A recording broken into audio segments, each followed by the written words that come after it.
If you're just joining us on this series, we've been talking about Satan. And one of the first things we wanted to establish in this series is that every time we see Satan used in the Hebrew Old Testament, it is not necessarily or even mostly talking about the Nahash, the serpent from the garden. And so as we progress through the Old Testament, we actually see that there are all these people that are called Satan or the adversary. We even see King David is called an adversary or a Satan. And we know that King David is not a Satan. At least I hope not. Yeah, nah, bro. Yeah. And so this is resolved. This is understood when we can properly grasp that the word Satan, the word Satan in the Hebrew in the Old Testament simply is translated to our English word adversary or accuser. Okay. And so it's not a proper name. It's just a word that translates as adversary. Yeah. Okay. Well, today, Grant Forrester and I are going to be looking at all the places in Scripture, well, not all the places in Scripture, but some of the places in Scripture where the word Satan, the Hebrew word Satan, is used to apply to a human being. I'm Kevin Laymon. This is Veiled Kingdoms. Let's pierce the veil.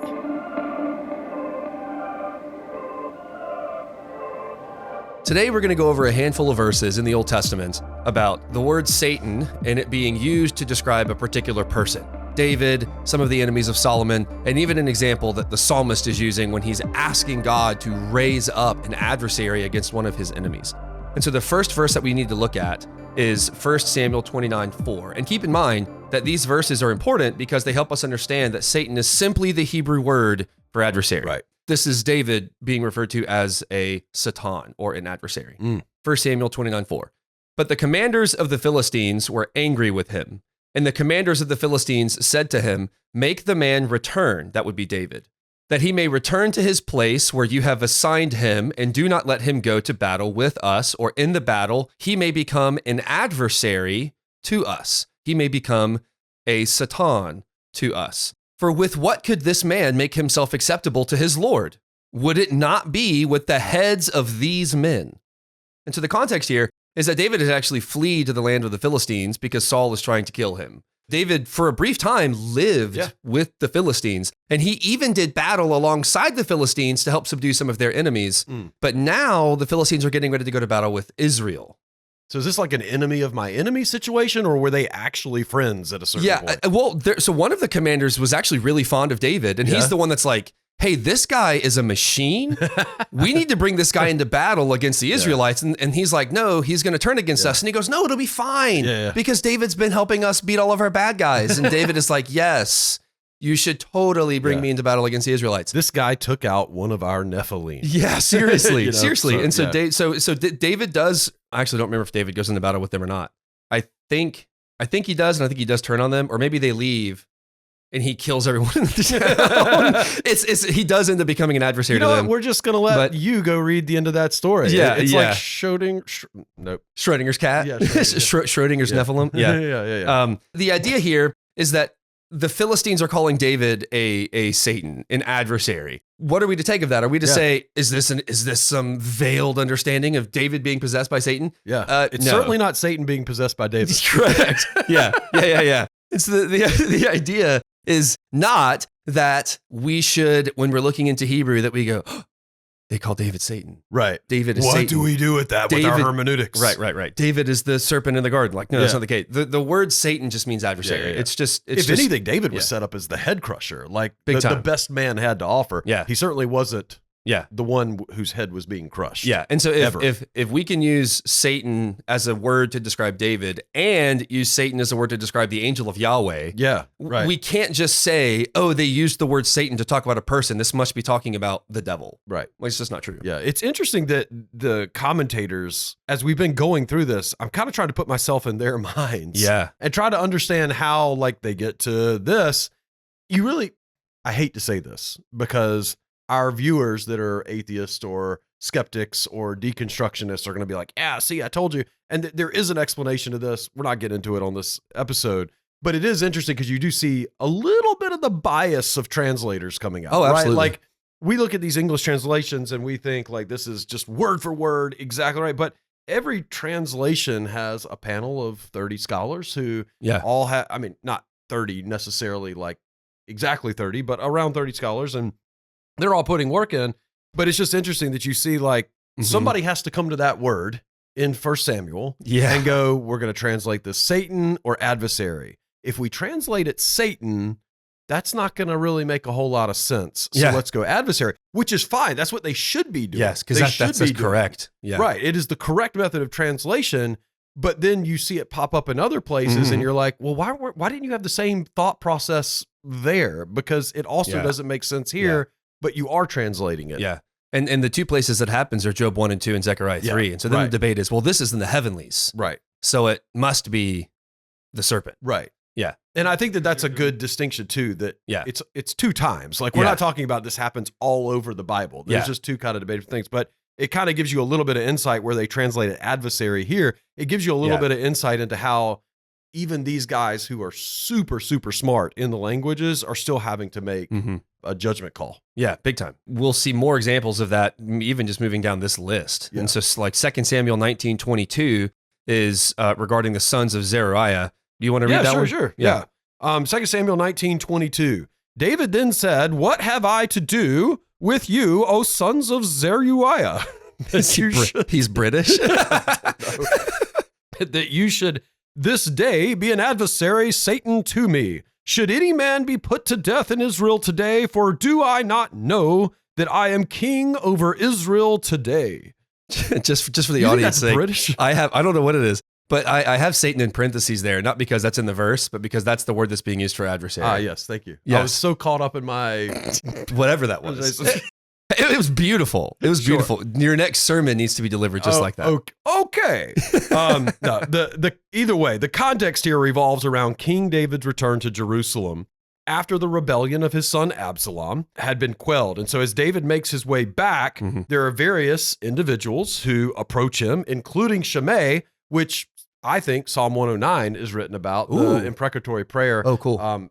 There's a lot of different opinions on that, but that seems to be the strongest one to me. So Shimei's there. He's a man from the tribe of Benjamin who had previously cursed David during the flight from Absalom in 2 Samuel 16. And it's hilarious because like the dude just won't stop, right? Like he's cursing David, and David's like, I'm not going to worry about it.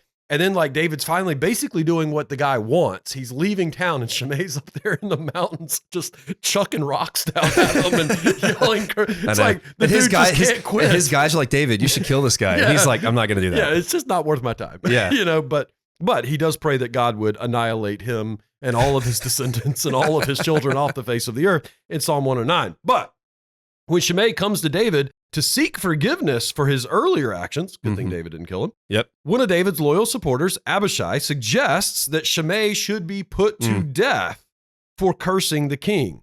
Abishai had also previously wanted to kill Shimei. I think that's the guy you were mentioning before, when the cursing had occurred, but David had stopped him there as well. So David responds to Abishai's suggestion with a rebuke. And that's where he says, what have I to do with you, you sons of Zeruiah, that you should this day be as an adversary or a Satan to me? Shall anyone be put to death in Israel today? Yeah. As in like, this is a glorious day. I'm coming back into the town. Why am I going to ruin this day by putting to death one of these citizens? Yep. Yeah. David is referring to Shimei he's referring to Abishai as the Satan. Right. Yeah. And so even in this situation, you could look at Shimei and you were like, he was an adversary to David by cursing him. And so maybe you could say that he was being an accuser of David and cursing him, and he's being an adversary. He's definitely being an accuser. Yeah. In fact, that word is used in Psalm 109 when David's talking about him. Yeah. He calls him my accuser, which I think I'm almost certain is Satan there. Yes. And Psalm 109:6 is the last one we're going to look at. Yeah, that's good. Then they're coming back into the town, and David is having this conversation, this exchange with Abishai, and Abishai is like, hey, you should kill this guy. And David's already told him, no, I'm not going to do that. And so here's Abishai saying it again. And then he says, why are you being an adversary to me? Right. Why are you being a Satan to me? Boom. Right. And that doesn't mean, why are you being a fiery serpent from the garden that deceived Eve? He's like, that's not what he's saying. All he's saying is that was their word for adversary. Why are you confronting me? Why are you opposing me? Could we say that it's just kind of like our English word for antagonist? Yeah. I mean, it's every story has to have one. Yeah, that's basically how they see it. Is David's like, why are you opposing me? And which would be a scary thing if Abishai finds himself on the other side of the king. And now David's like, I could kill you. Right.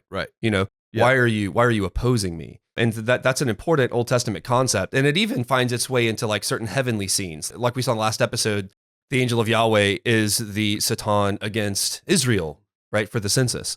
So the next one is 1 Kings 5:4, and this is really quick. This is the fulfillment of, or one of the aspects of the fulfillment of the promise to David. When Solomon comes to the throne, Solomon is loyal to Yahweh, and Yahweh protects all of Israel, including Solomon, from any warfare or any plague or any calamity. And the verse says, "But now Yahweh my God has given me rest on every side. There is neither adversary nor calamity." And that word is, there is neither Satan nor calamity. Right. There are no antagonists against me. There are no adversaries. There's no accusers. Life is good because he's walking with Yahweh. And that's going to quickly change. It always does. When Solomon stops walking with Yahweh, right? Yes. So Solomon turns and he sort of is moving away from Yahweh, and you can read all the things about Solomon's life. And so Solomon is moving into active rebellion. He's worshiping other gods. He's led astray by all of his wives. And it says, this is 1 Kings 11:14. Then Yahweh raised up an adversary, right? Then Yahweh raised up a Satan to Solomon, Hadad the Edomite. He was of the seed of the king of Edom. And so God deliberately raised up a Satan, right? An adversary to oppose Solomon to, one, would be as a trial to push him back to being loyal, but also this is just an aspect of, if you're going to walk away from me, I'm going to oppose you. Yeah. Yeah. This really kind of sets up, doesn't he use this word several times right here in this passage? Oh, yeah, 1 Kings 11? It's I think it's 3 or 4 times. It's Hadad and Raisin. I'm just kidding. How do you say his name? Rezon? Resin? Nobody really knows. I don't know. If you're a Somebody Hebrew, knows. yeah, just pronounce it in a video clip or an audio clip, and we'll hear you out. Yeah. But Hadad the Edomite and Raisin the son of Elada. The next one is 1 Kings 11:23. So all of this is in 1 Kings chapter 11, because this is the process of God raising up these adversaries to oppose Solomon, because Solomon is turning away from Yahweh. And so this is 1 Kings 11:23. And God raised up another adversary, another Satan, to him, Raisin, the son of Eliada, who had fled from his lord. Oh, yes. Hadadezer, Yes. Hadadezer, king of Zobah. Our audience is going to be, why don't you guys practice these things? These names are because we awesome. don't have time. Well, we're doing the best we can. We want it to be a really live, raw experience. It's just organic, man. Yeah, that's right. Organic. You guys know that when you read these names, you don't know what you're saying either. So we're all just doing the best we can here. The point is, we know who the character is. That's right. So, I mean, even in like very popular fiction novels, there's debate over how particular names are pronounced and all of that. So, yeah, like Dumbledore or Dumbledore. I'm just kidding. I can't tell you how many times I've read a book in my head. I have the name and I know what it is, and then I go see the movie and I'm like, oh, I had that very, very wrong. Or they have it wrong, happened with, and you have it right. That's true. It happened with all those years way back in the day that we played World of Warcraft. Ooh. And I always said Orgrimmar. And I finally saw I said it for years. Yeah. Hung out in that city for hours upon hours. And I finally get to the movie and I'm like, oh, I was saying that all wrong all the time. But anyway. All right. So let's talk about Raisin for a minute. Who he was. Raisin is a character mentioned in 1 Kings 11 who became a thorn in the side of King Solomon. So originally he served under Hadadezer, the king of Zobah, but after David defeated him, Raisin escaped and eventually set himself up as the king of Damascus, which is interesting. From there, he became one of Solomon's adversaries, or Satan's, causing trouble for Israel.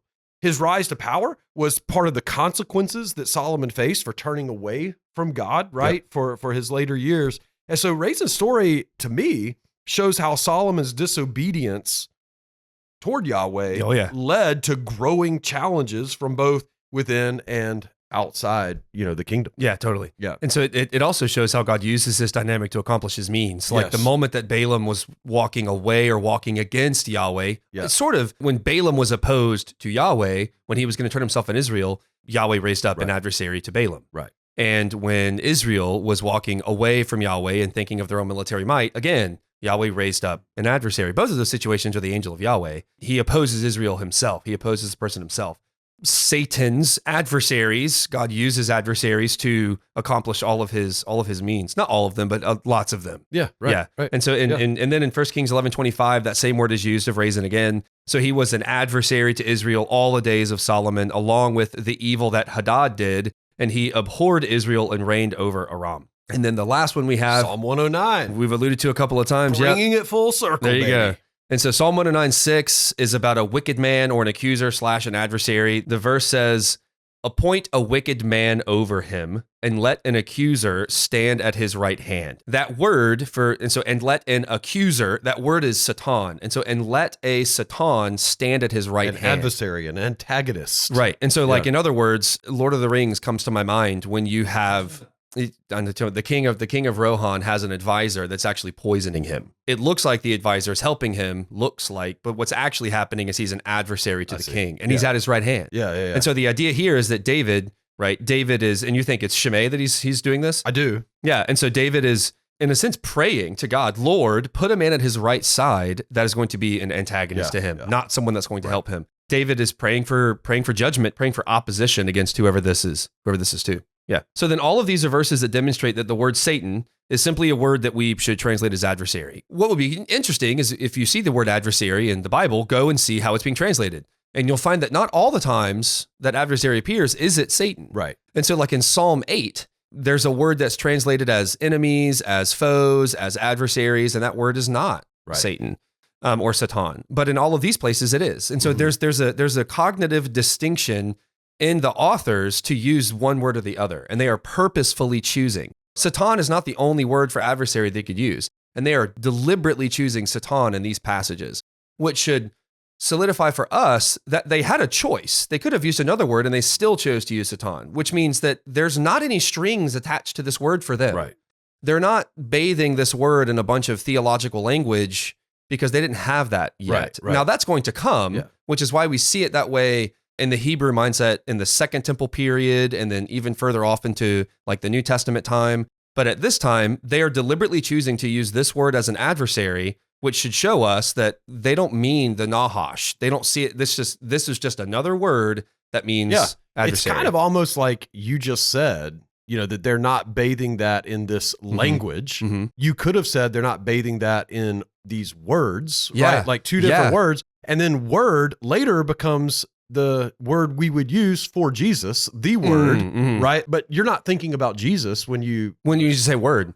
Yeah, I mean, like, and the language develops. That's what happens when worldview or when culture changes, language develops. Right. That's essentially what happens. But right now, it doesn't point to those things in the mind of the writers of the audience, which is important. Yeah. So I think this has been really helpful. I think that being able to establish for our audience and even for us in our own studies that just because we come to the word Satan in Scripture does not necessarily mean, and in the Old Testament almost never means that we're talking about the Nahash in the garden. And so just keep that in mind as you're kind of working through our content, as you're working through your own studies in Scripture, that this should become a base for your interpretive method, for your hermeneutic.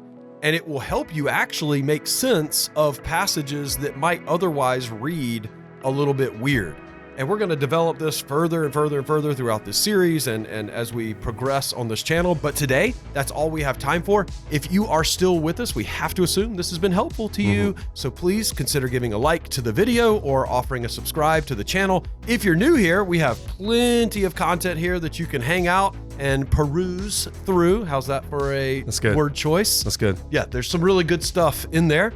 Grant, thank you for being with us today. Oh, it's been a blessing. Thank you all for tuning in, and God bless.